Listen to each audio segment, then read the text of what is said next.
Hi guys, welcome to Smart Car Center. Today we have here BMW X6 engine. This is N63 engine. N63 engine. As I brought you earlier video concerning about this engine was not turning before. As we checked with our professional mechanics, we came to realize that one of the piston, let me show you, this piston has been and other cylinder broken into pieces, as you can see this one. So we changed this piston also, we changed all lining, change rings, yes.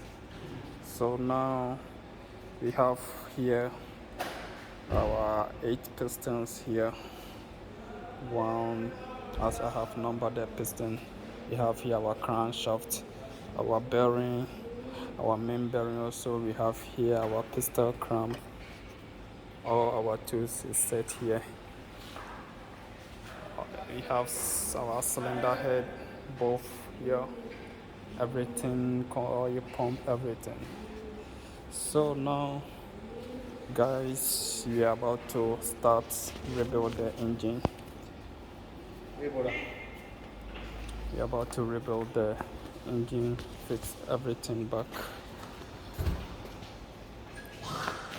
This BMW N63B. So as you can see, I'm going to start fixing everything back because I already installed the piston rings, already installed everything, so now I'm good to go. We have all the parts here. You can see we have all the parts here. So guys, I will bring you the final video after I fix everything back. Thank you. Subscribe to my channel, follow me for more videos.